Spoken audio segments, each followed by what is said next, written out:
In the last video, I shared 3 characteristics of a revival with you. My goal is to ultimately share 9 characteristics of a revival with you. Before I go into the 3 for today, I want you to know that each revival in history has been characterized with its own particular and peculiar trait that makes it distinct from other revivals. And this particular trait or feature can also be more pronounced than the other traits or many other features of revival that you may know about. Now to the order of the day.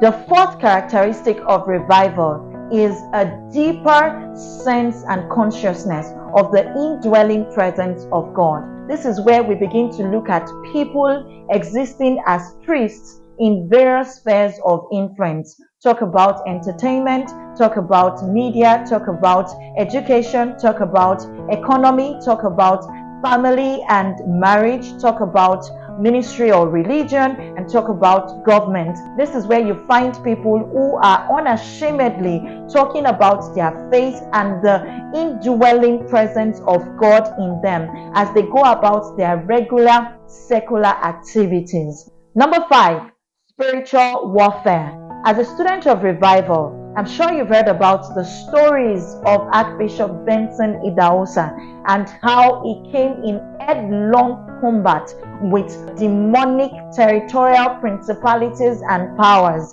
within the context of the places where revival took place in his time. Sometimes revival can be characterized by combat with demonic forces and spiritual warfare. Number 6 is the demonstration of the Holy Spirit through people. Over the years and over the centuries, many revivals have experienced a lot of manifestations and demonstrations of the Holy Spirit. As a matter of fact, there are more than 50 that exist which describe the presence of God during a revival, from gold dust to the glory cloud to the very strange manifestations such as barking like a dog.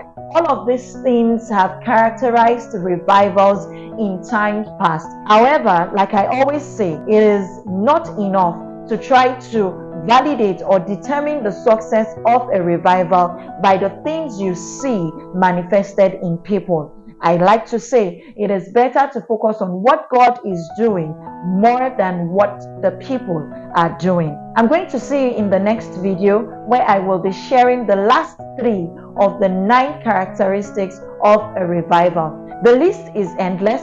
As a student of revival, I encourage you to look out for these things and search out history to know more about these characteristics of revival. Until then, God bless you and have a wonderful time. Bye-bye.